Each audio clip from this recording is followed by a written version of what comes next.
Welcome back to Horns High Studios for another episode of 666 Seconds of Murder. That means each one of these videos is less than 666 seconds or 11 minutes and 6 seconds, but this one will be a little bit longer.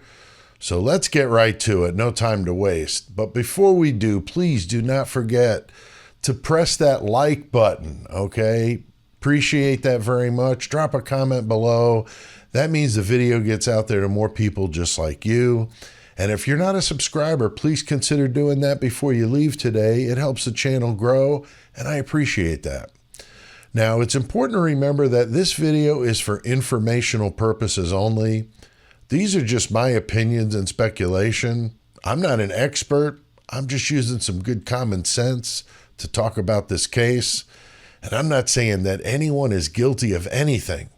All that I discuss is alleged. Now, for this episode, I'd like to discuss the Mica Miller case. Specifically, though, her husband, J.P. Miller, the pastor, and the disturbing facts that have been coming out since the discovery of Mica's body in Lumber State Park in North Carolina. So much has come out since my last video on the case, I feel I'm really behind, so I'm trying to get caught up here.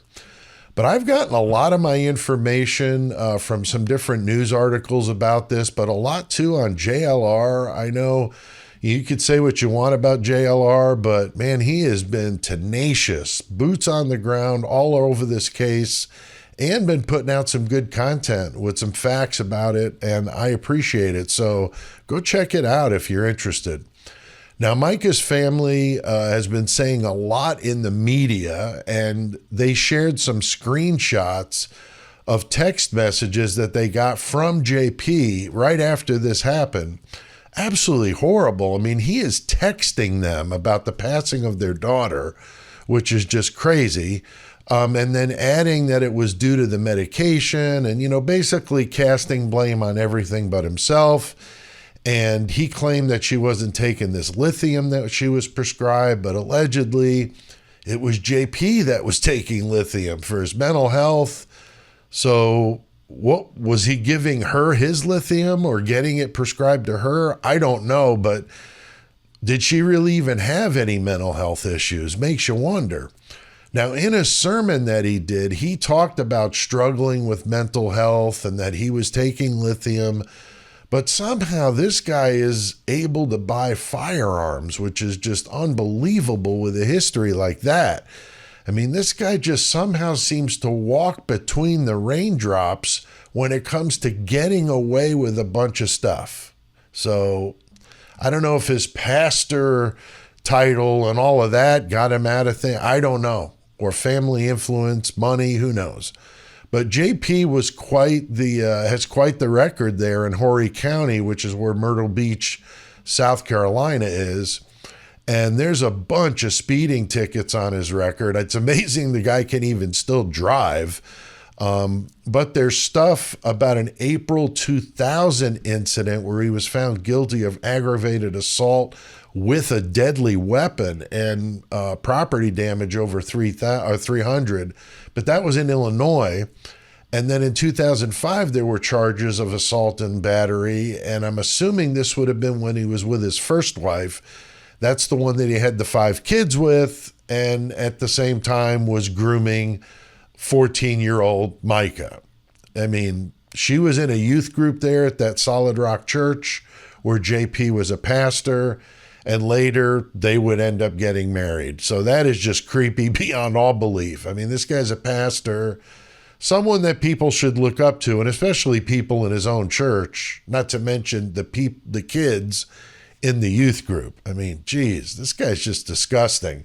And there's a video of him lying on the ground crying in like a complete mental health crisis, can barely speak.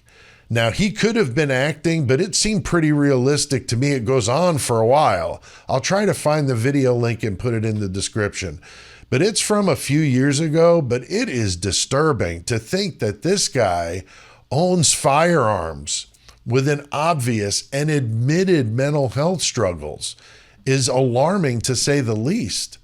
So you would have to assume that he's been lying on his firearm purchases, the paperwork, where they have to say they're not having mental health issues and being treated for it and this and that. I mean, I would assume that that's what's been going on, so does he have these guns illegally? I would assume so, if that were the case. And all this stuff, like I said, is on video. These sermons that he gave where he admitted that he was taking lithium and having all these mental health issues. So now Mica filed police reports about a variety of frightening encounters with an enraged J.P. Miller ever since she filed for divorce. And allegedly, J.P. slashed her tires. He's also believed to have put tracking devices on her car that were actually found by a mechanic working on her vehicle. I mean, man, this guy's just unhinged. And there's so much more about him that is just absolutely vile. Mica told her friends that he would force her to he would force her to watch him having sex with other women.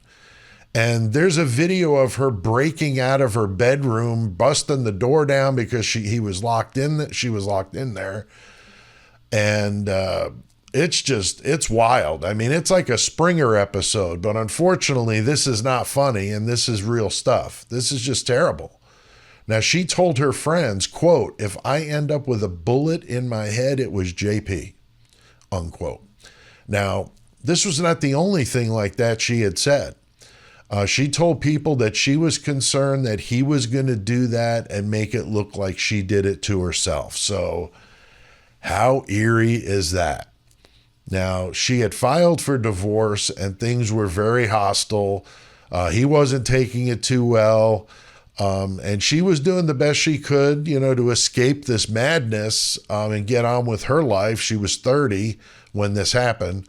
I'm not seeing her doing this to herself, honestly, not to mention her devout religious beliefs, which you'd have to consider, would have been huge for her because of how devout she was. And that would be a mortal sin to do that act. So unforgivable, eternal damnation stuff, if you believe it, right?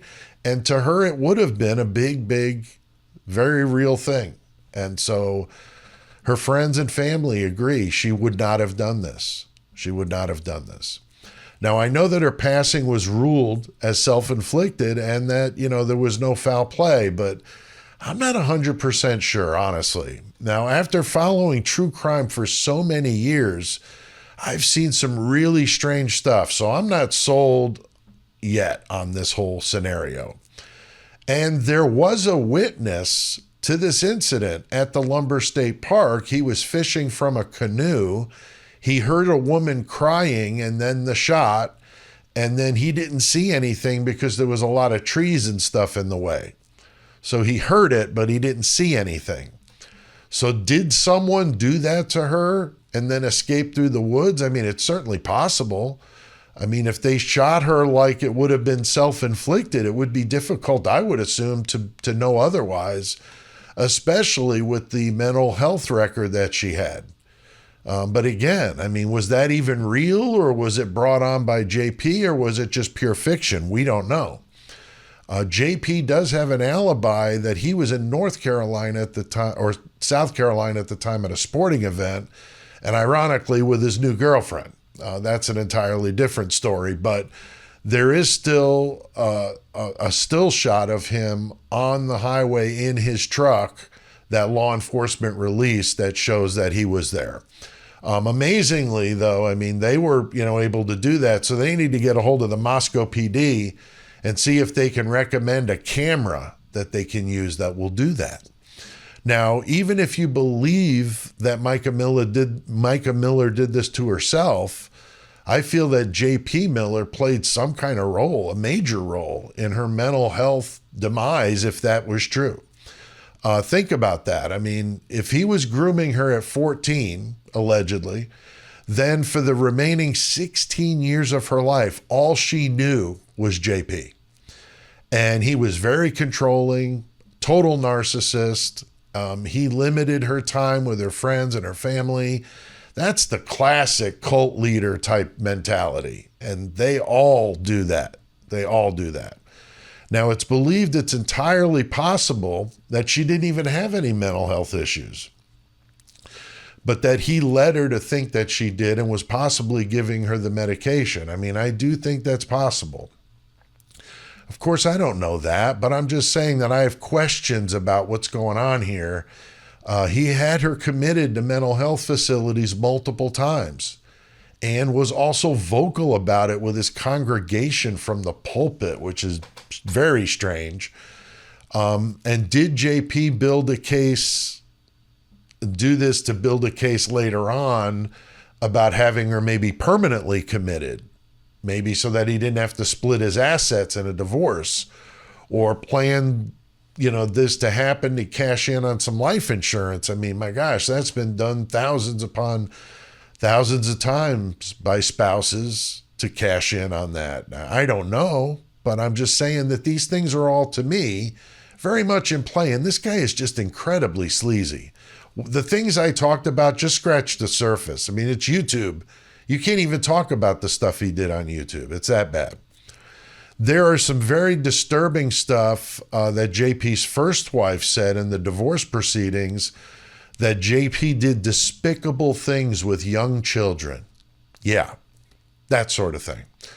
JP's father, Dr. Reginald Wayne Miller, he has serious criminal backgrounds involving young boys and has done prison time. He is wanted by the Pakistan government for the same charges while he was in their country starting a ministry. They don't want him back. They made a video. It's on YouTube. There's a video of them, like a whole group of them, saying, don't ever come back here. It's pretty crazy.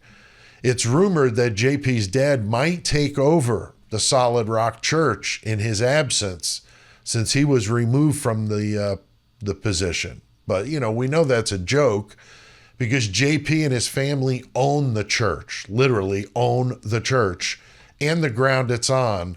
And so he's very present, despite not being up there at the pulpit.